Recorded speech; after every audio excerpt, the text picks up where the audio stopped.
प्यारे बच्चों, जैसा कि आप जानते ही हैं, हम अपना ज्ञान परखो के प्रश्न कर रहे हैं और ये सर्वनाम, काल, क्रिया और विशेषण पर आधारित प्रश्न हैं। तो हम इनका अभ्यास आज शुरू करते हैं। आज हम सबसे पहले सर्वनाम से ही इसका शुरुआत करते हैं। तो सर्वनाम में किस प्रकार के प्रश्न आ सकते हैं? तो ये है हमारे अभ्यास प्रश्न और आपको पता है कि हम पुनरावृत्ति कर रहे हैं। पहला प्रश्न हमारा है, उचित सर्वनाम पदों से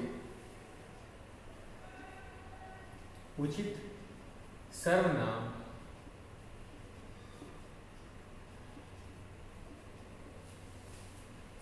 पदों से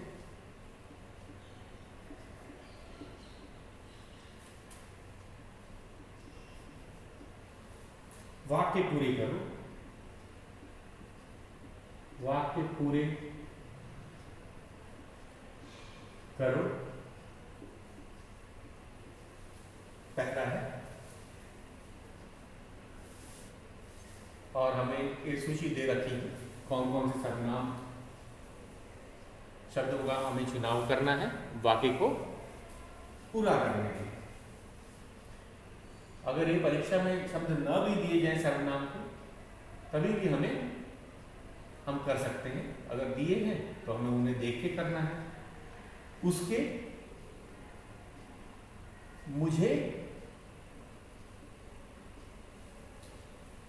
तुम,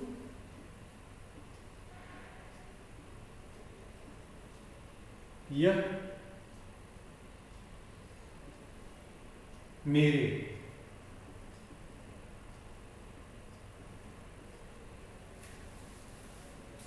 पहला वाक्य है। रिक्त स्थान, किताब,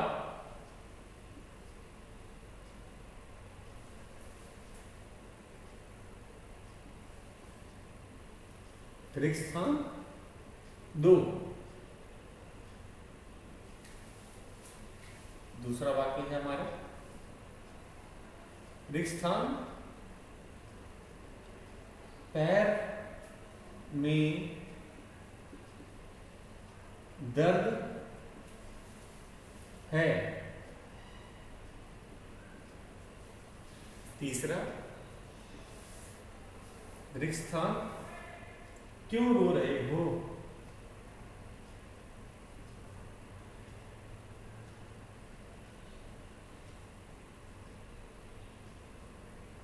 क्यों रो रहे हो?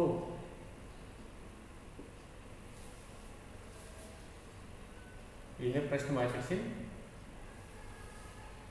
चौथा है हमारा वाक्य, रिक्त स्थान, एक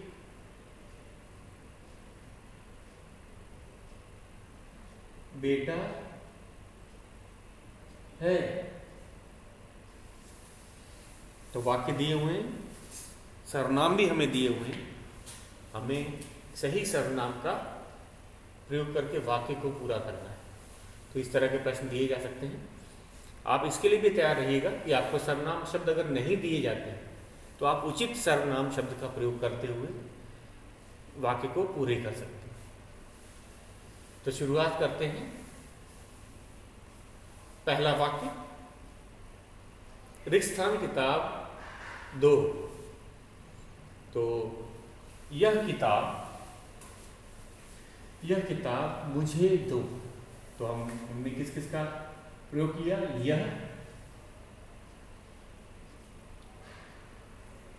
यह किताब मुझे, और जिसका हम लोग प्रयोग कर रहे हो उसको हम लोग जरा टिक का निशान लगाएंगे। यह किताब मुझे दो। यह किताब मुझे दो। दूसरा वाक्य है हमारा, रिक्त स्थान, पैर में दर्द है। तो क्या करेंगे? उसके पैर में दर्द है या मेरे पैर में दर्द है, दो हो सकता है। तो तो हमने लिखा है हाँ मेरे, इसको सही का निशान लगाते हैं, मेरे पैर में दर्द है। रिक्स्थान क्यों रो रहे हो, उसके नहीं हो सकता, तुम हो सकता है। तुम क्यों रो रहे हो, तुम क्यों रो रहे हो। रिक्स्थान एक बेटा है, उसके एक बेटा है। ये शब्द हो सकता है सर्वनाम, उसके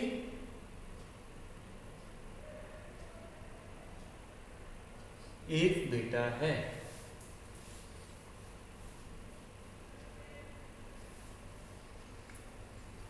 तो ये था हमारा सर्वनाम शब्दों का हमने प्रयोग किया है। अब है विशेषण और विशेष्य को छांटना। आपको पता है विशेषण वह शब्द होता है जो संज्ञा या सर्वनाम की विशेषता बताता है। विशेषण वह शब्द होता है जो संज्ञा या सर्वनाम की विशेषता बताता है। और आपको वाक्य दिया गया होगा, आपको विशेषण और विशेष्य को छांट करके अलग लिखना होगा। तो इस तरह के प्रश्न भी आते हैं, तो हम उसको भी अभ्यास करते हैं इनका। तो ये रहेगा हमारा दूसरा प्रश्न।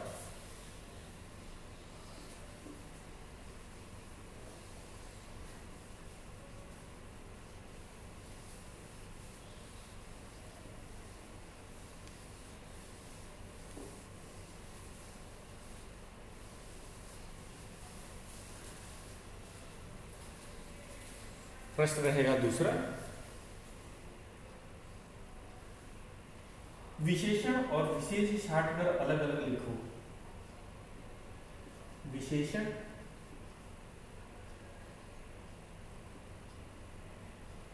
और वह विशेष छांट कर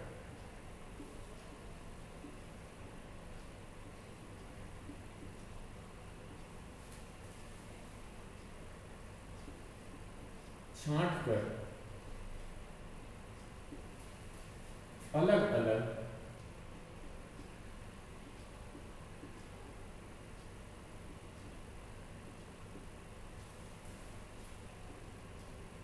लिखो।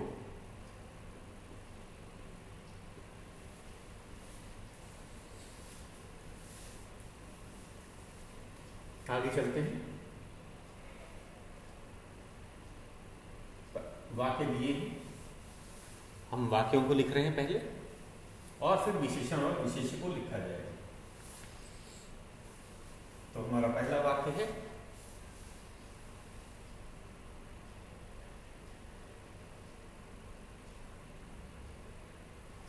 मेहनती बच्चे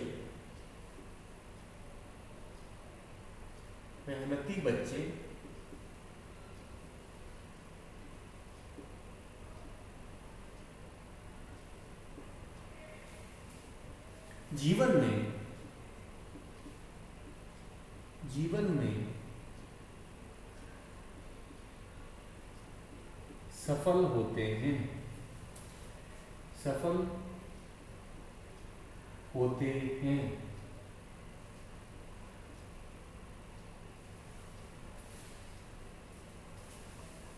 और अब हम इसके बाद में विशेषण और विशेष लिखेंगे।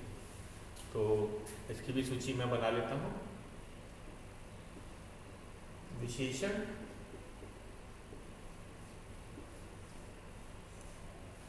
और विशेष्य।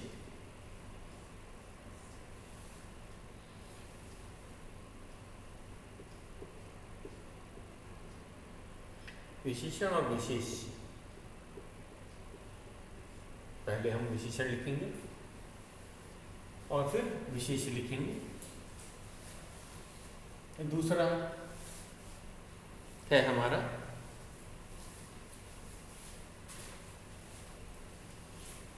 इसे हम ऊपर ले देते हैं।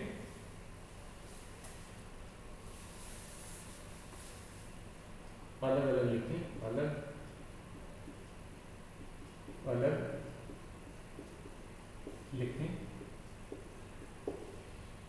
इधर हो गया विशेषण और विशेष्य।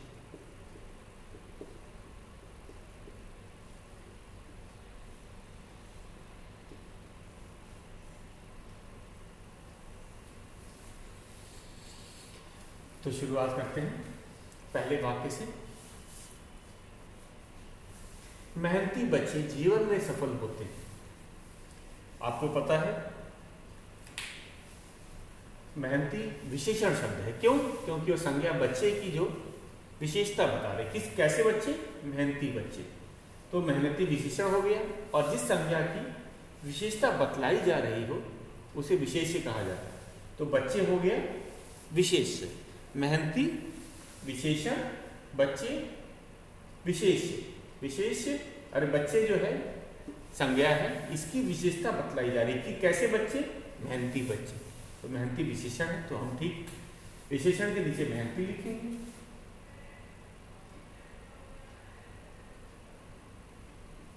और बच्चे विशेष्य हो गए, विशेषण के नीचे मेहनती और बच्चे विशेष्य हो गए। ठीक उसी तरह दूसरा वाक्य। तो इसी तरह हम वाक्य दिया रहेगा और वाक्य से ढूंढ करके विशेषण और विशेष्य को अलग अलग करके लिखेंगे। अगला है रवि की लाल गेंद है। रवि की लाल गेंद है।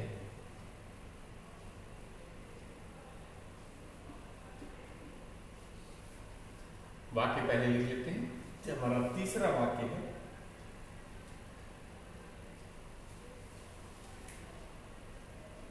गर्म दूध पियो।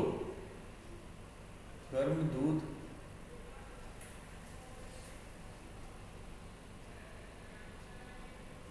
पियो। चौथा है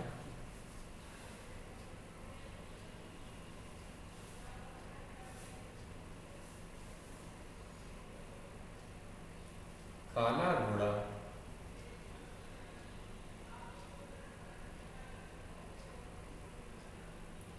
तेज दौड़ता है। तेज दौड़ता है।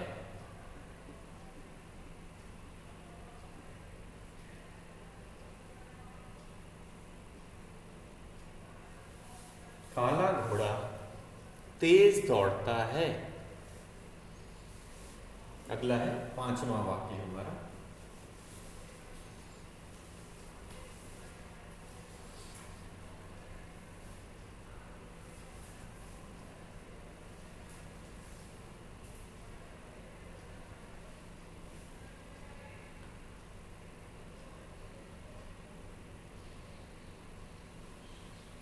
अगला है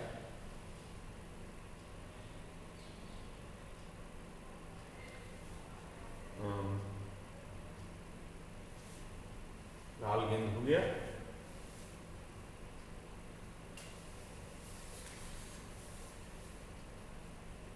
रोहन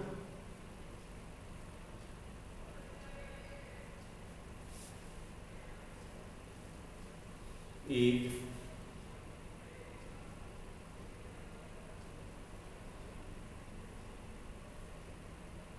बुद्धिमान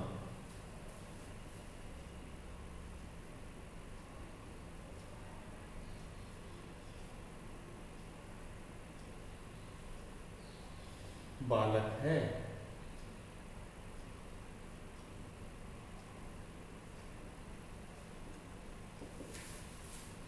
अब हम बाकी के जो वाक्य हैं उनमें से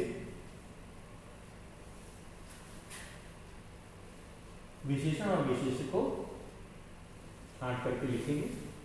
तो शुरुआत करते हैं दूसरे वाले से। पहला तो हमने कर लिया, मेहनती बच्चे जीवन में सफल होते हैं। तो मेहनती विशेषण हो गया, बच्चे विशेष्य हो गए। तो हमने यही लिखा, विशेषण के नीचे मेहनती लिखा है, विशेष्य के नीचे बच्चे लिखा है। रवि की लाल गेंद है। तो लाल विशेषण है, गेंद संज्ञा है, इसकी की विशेषता बताई जाती है। रवि भी एक संज्ञा है, लेकिन रवि की विशेषता यहाँ नहीं बताई गई। रवि भी संज्ञा है, गेंद भी संज्ञा है, लेकिन गेंद जो संज्ञा है इसकी विशेषता बताई गई है कि गेंद का रंग है वो लाल, तो लाल विशेषण हो गया और गेंद विशेष्य हो गया। तो हमने लाल तो है गेंद को विशेषण के नीचे लिखा है और गेंद जो है वो है विशेष्य, इसको हमने विशेष्य के नीचे लिखा है। उसी तरह हमारा अगला वाक्य है गर्म दूध पियो, गर्म दूध पियो। तो यहां पे हम लिखेंगे जो गर्म है विशेषण है, दूध संज्ञा है, तो गर्म को हमने विशेषण के नीचे लिखा, गर्म, और दूध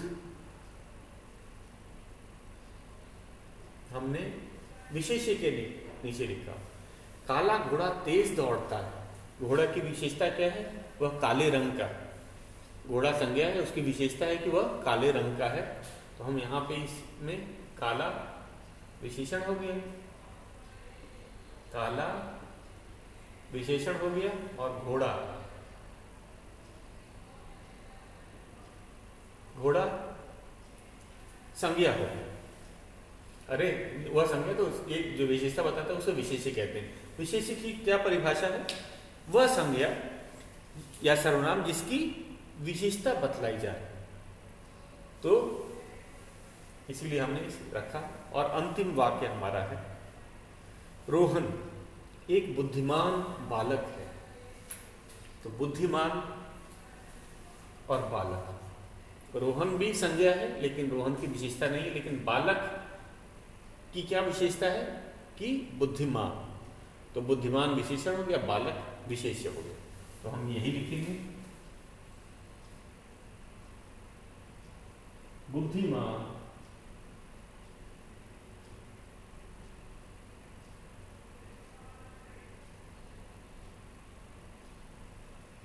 बुद्धिमान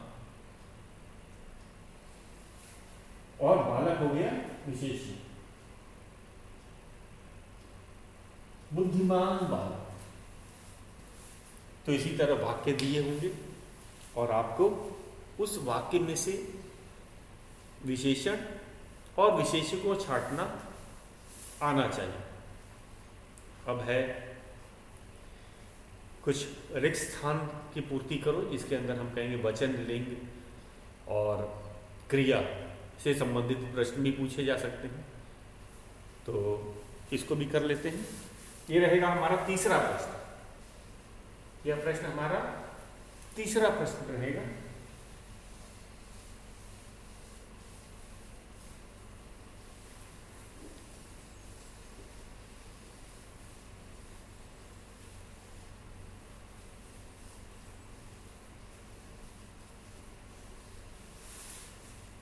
प्रश्न तीसरा,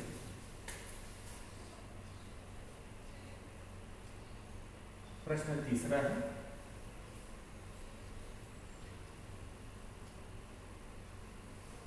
वाक्य पूरे करो, वाक्य पूरे करो। और आपको इसमें विकल्प दिया भी जा सकता है और विकल्प नहीं भी दिया जा सकता है, तो हमें दोनों के लिए तैयार रहेंगे। हमारा पहला वाक्य है क्रिया का, मैं पहले प्रश्न लिख रहा हूं, बाद में आप उत्तर इसका बताया जाएगा। क्रिया का लिंग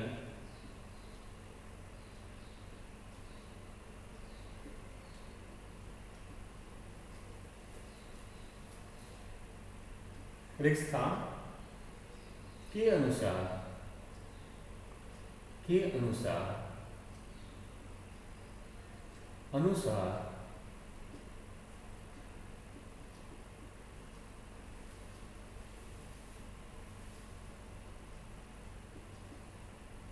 होता है।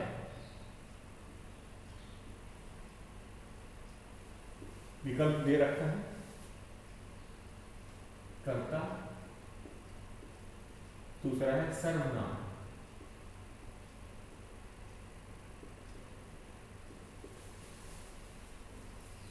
दूसरा वाक्य है हमारा क्रिया का वचन, क्रिया का वचन रिक्त स्थान के अनुसार होता है, के अनुसार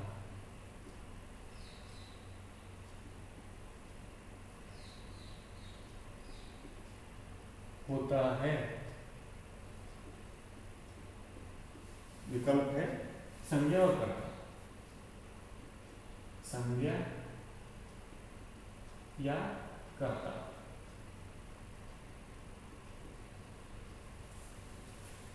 हमारा तीसरा वाक्य है हिंदी में क्रिया, हिंदी में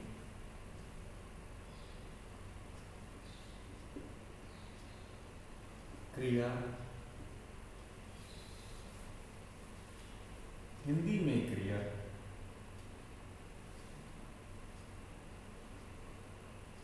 वाक्य के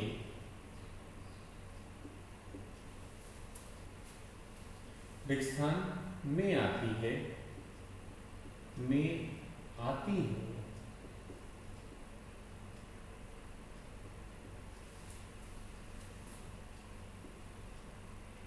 अंत शुरू।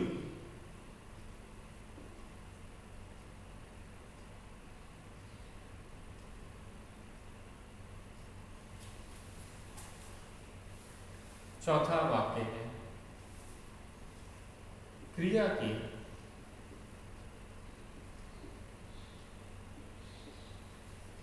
भेद रिक्त स्थान है।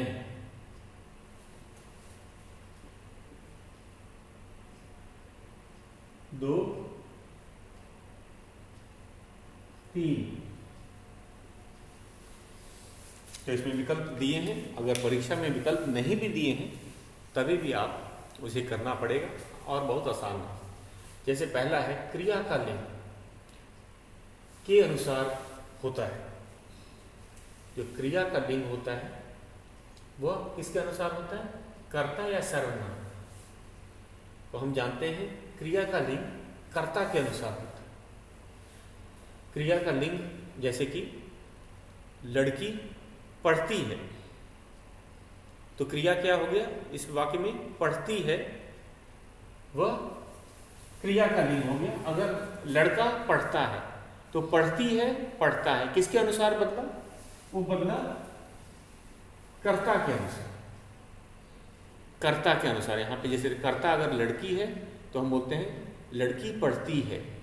अगर कर्ता लड़का है तो लड़का पढ़ता है, तो पढ़ती है पढ़ता है, बदलाव आ गया क्रिया में किसके अनुसार, कर्ता के अनुसार। तो यही सही विकल्प है हमारा कर्ता। हम लिखेंगे कर्ता। तो क्रिया का लिंग कर्ता के अनुसार होता है। तो हमने अभ्यास से जाना कि कर्ता के अनुसार क्रिया की लिंग बदल जाती है। जैसे हमने कहा लड़का दौड़ता है, लेकिन जब अगर कर्ता लड़की होती है, लड़की दौड़ती है, तो दौड़ता है दौड़ती है, क्रिया में बदलाव आया, क्रिया के लिंग में बदलाव आया कर्ता के अनुसार। तो इस हमने सही है कर्ता। दूसरा है हमारा क्रिया का वचन रिक्त स्थान के अनुसार होता है। क्रिया का वचन जो होता है वह कर्ता के अनुसार होता है। जैसे बच्चा खेलता है और बच्चे खेलते हैं, एक वचन और बहुवचन, ध्यान दीजिएगा। बच्चा खेलता है, क्रिया क्या हो गया, खेलता है। बच्चे खेलते हैं तो बदलाव आ गया, खेलते हैं।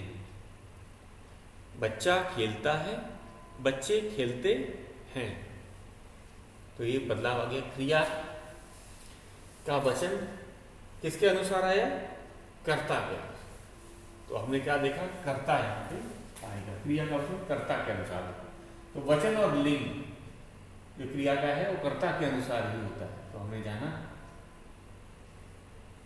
तीसरा है, हिंदी में क्रिया वाक्य के रिक्त स्थान में आती है, अंत या शुरू में।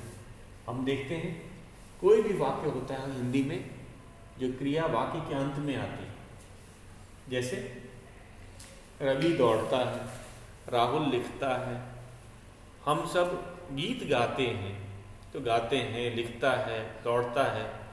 हिंदी में जो क्रिया होती है वाक्य के अंत में आती है ये, तो इसीलिए हम यहाँ पे अंत लिखेंगे। इसमें सही विकल्प क्या था, अंत। अंत। क्रिया के भेद हैं एक या दो, हमें पता है क्रिया के दो भेद होते हैं, तो हम यहाँ दो लिखें। कौन कौन से भेद हैं क्रिया के, सकर्मक और अकर्मक, तो हमें भेद दो लिखने हैं।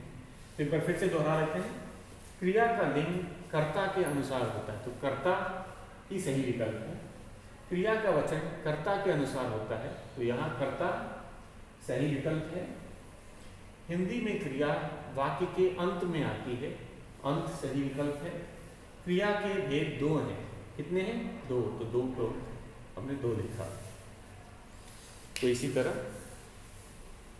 अब है क्रिया का काल भी पूछा जा सकता है, ये अधिकतर आता है, तो एक दो उदाहरण उसका भी कर लेते हैं। हमारा चौथा प्रश्न रहेगा, वाक्य दिया रहेगा और हमें क्रिया का काल बताना है, तो एक दो उदाहरण कर लेते हैं। इसमें वाक्य आपको दिया रहेगा, क्रिया का काल बताओ, इस तरह प्रश्न आएगा, क्रिया का काल बताओ। वाक्य दिया रहेगा, उसमें हमें क्रिया का काल बताना होगा, और हमें पता ही है क्रिया काल के तीन भेद होते हैं, उन तीनों में से कौन सा है,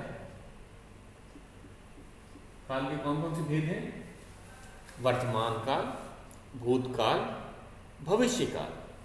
तो वाक्य दिया है, इसमें हम पहचानेंगे।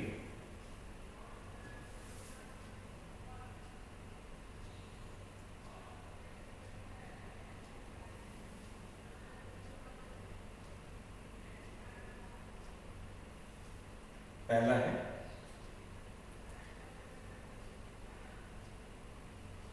मैं कल बाजार जाऊंगा।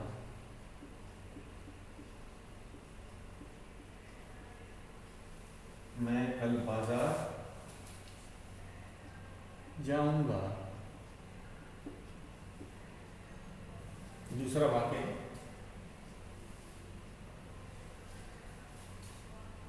मैंने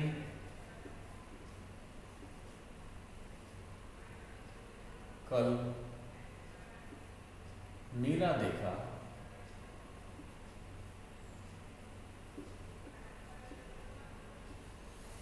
तीसरा है हमारा वाक्य,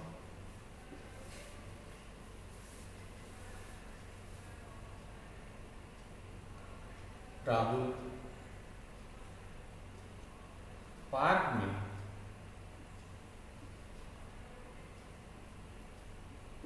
खेल रहा है।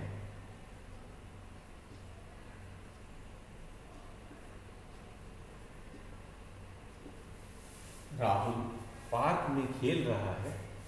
तो ये तीन वाक्य दिए हैं, तो हम इनका काल बताना है हमें। बहुत आसान है, मैं कल बाजार जाऊंगा।